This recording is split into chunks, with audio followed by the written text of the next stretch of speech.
Pyetja radhës është si mund të përgatitet besimtari për ditën e llogarisë? Po, besimtari për ditën e llogarisë duhet mu përgatit në këtë botë, sa të jemi gjallë, pej mëngjesit deri mbrëmje, por edhe kur të bim me fjet duhet mu përgatit. Ne kur çohemi duhet me fal sabajin. Mi thon Zotit faleminderit që ma dhani mundësi të reni ditë re. Mu mundu që qatë ditë ki mundësi një kashat buk mi adhon një jetimi, një dvarfi, një nevojtar, jepja. Nëse se ki atë mundësi, hjeke një therë për rrugë, hjeke një guri, se mundet me kalu dikush me lejtur, mu praftu. Me fol një fjallë të bukur dhe të mirë, mës mi rënu njerës me fjallë të rama. Për mi dhuru dashuri njerëse. Vetë fjalla selam do të thotë paqe, dashuri. Për ati afran njerëz me paqe. Edhe e bon njërën mundi pasur, pozitiv. Pastaj, tonë jeta e besimtarit në njërë ciklike është veprim me fjalë, me punë, me mendim, kur flet mirë, kur vepron mirë. Pra lën vesh gjurmë të mira. Dhe tash kur ti i bën gjitha këto të mira, i jep zakat, i jep sadaka, ushqen nevojtarin, smurin, bën punë të mira, e çel një çesme, një urë, një xhami, një libari, e çel në fshatin, në qytetin. Tonë ose dikujt tjetër, për shembull ki do libra shkon ja çon dhuratë aty në çel një libari të re, fëmia lexojnë, mësojnë, bëhen të mëshëm aty, zhvillohet ai vend. Ose një urë, bovaki në disa fshatra nuk kanë mundësi me kalu me shku me marr ujë, se diçka e marrën një urë, një çesme. Ose ka therra në rrugë i hjek, e pastron, hiqin njerëz lirë, edhe lutën ka të kalojnë mashallah kush e ka pastru këtë rrugë, Zoti është përbleft, Zoti ja bof dritë këtë dynjë dhe tjetrën. Pra, nëse i bëjmë na kallabllak gjona të tjera, ose një scan e thjesht, janë do qej ose moca që s'kan ushqim, na i marrim do ushqim, shkojmë ja dërgojmë atje hajnë.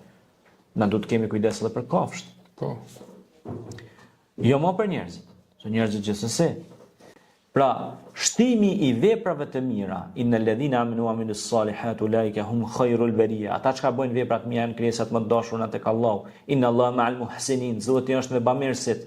Inna Allaha ma'al muttaqin. Allahu është me muttaqin, pra të devotshmit, të përkushtuarit në bamirësinë, punë të mira, pra Zoti ka me çata.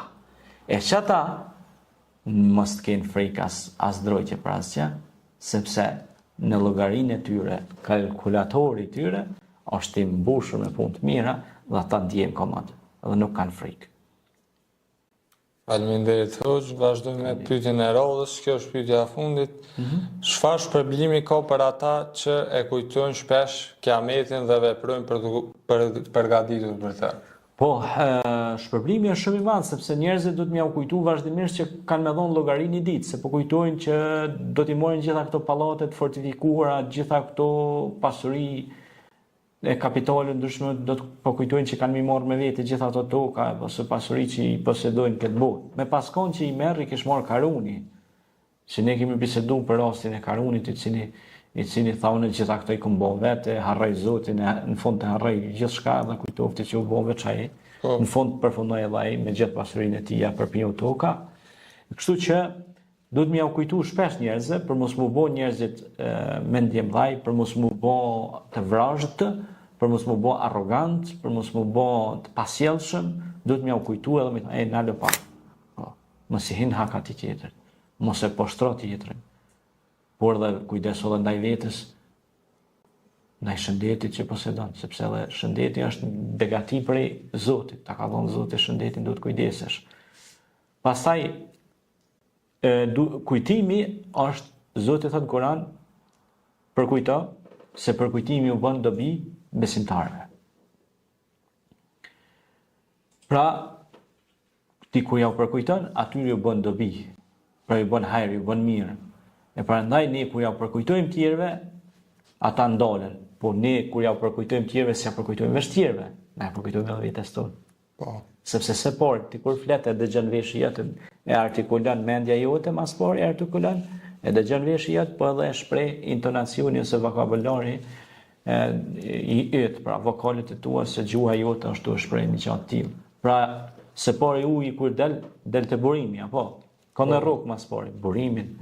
Tani shpërndohet tek masa e gjëre, e kështu me radhë. Ky quhet ndryshe komunikim me masë, komunikim me masë.